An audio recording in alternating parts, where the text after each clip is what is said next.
Food drop সাধারণত এক পায়েই বেশিরভাগ হয়, আবার কোনো ক্ষেত্রে ২ পায়েও হতে পারে।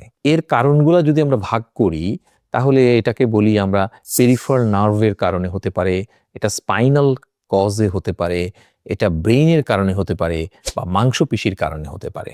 তাহলে আমরা যদি এই কারণগুলো আলাদা করতে পারি, তাহলে আমরা তার চিকিৎসা পদ্ধতিও আলাদা সেটা আমরা বের করতে পারি। সেক্ষেত্রে আমরা এমআরআই করে স্লিপ ডিস্ক বা স্পাইনাল স্টেনোসিস সেটা বের করতে পারি।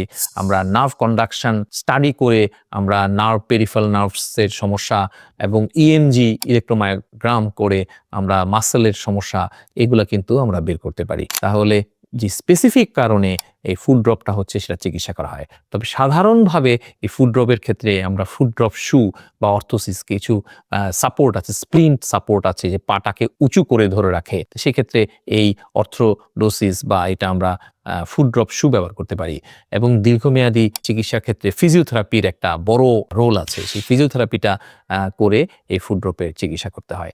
আর আগে যেটা বললাম যে কারণে ফুড ড্রপ হচ্ছে সে কারণটা যদি স্লিপ ডিস্কের জন্য হয় তাহলে অপারেশন করতে হবে, স্পাইনের অপারেশন, পিএলআইডির জন্য, স্পাইনাল ক্যানোসিসের জন্য। আর স্ট্রোকের ক্ষেত্রে স্ট্রোকের ট্রিটমেন্ট করতে হবে।